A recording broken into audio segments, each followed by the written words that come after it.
India faced 3 terror attacks in 3 days.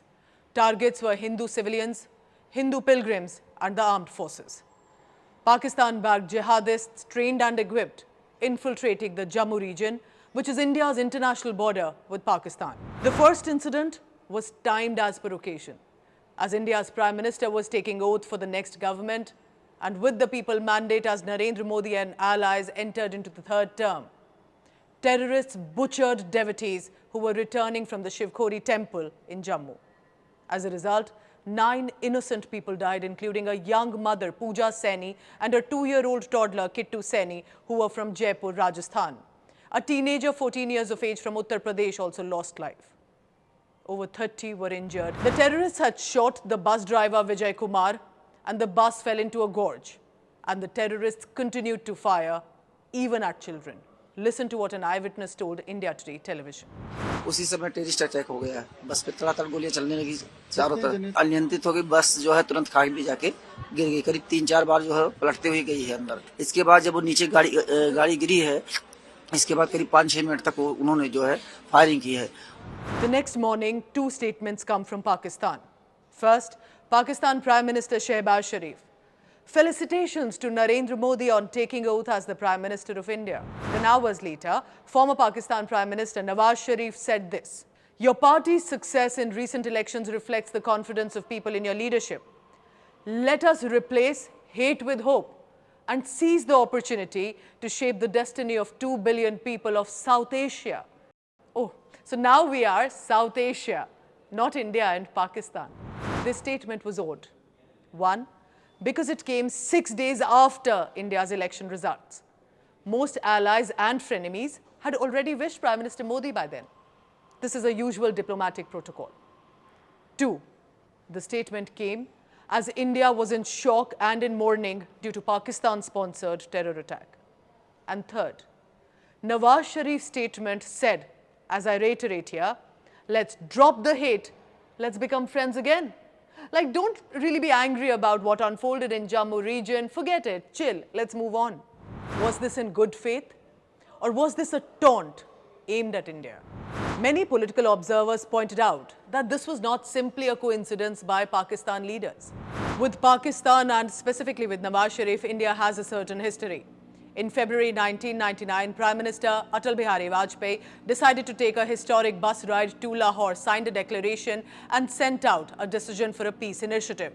Little did we know that behind our backs, Pakistan's soldiers were planning to occupy and infiltrate into Kargil, and we saw what turned out to be the Kargil War of 1999. Even Prime Minister Modi sent out an olive branch to Nawaz Sharif. Remember the surprise visit in 2015 in Lahore? Perhaps with a hope that the situation may change. But like all Indian leaders do, realized that Pakistan does not mean well for India. Prime Minister Modi's reply was, "Thank you to both Sharif brothers," but to Nawaz Sharif he added, "The people of India have always stood for peace and security and progressive ideas. Advancing the well-being and security of our people shall always remain our priority." Such a response was not sent to any other nation or the leader, and for obvious reasons. The new government, Modi 3.0 of the NDA government, faces a huge challenge, perhaps the biggest test in this tenure, to tackle terrorists who are shifting strategy now to the Jammu region of J&K. The Muslim-majority Kashmir Valley faced major terror activities and threat for decades, until Modi government action was taken specifically in terms of policy decisions, security changes, and public welfare schemes. Once it started to be implemented, changes were being seen on the ground as well. There was a sigh of relief for most people who wanted peace. But this triggered the loss for extremists and radicals. So the terrorists started to target innocent resident Kashmiri Pandits first, and the cops who were standing for a safe and secular India. But the fact was, this terror ecosystem now, which was starting to be dismantled in Kashmir, could not break through the larger, stronger barrier now. So what did they do? They start shifting to Jammu, which was relatively peaceful in the past few years. It's a Hindu majority area, Jammu region, hilly terrains, forest areas, unsuspecting villagers, and lighter security when it comes to Kashmir. And so these extremists start to attack innocent people who are just out and about with their family members, and of course targeting the brave soldiers too. This needs the Indian government and security establishment to come back to the table, review arrangements and figure out a plan of action before the terrorists get better of India. But what does this really tell you?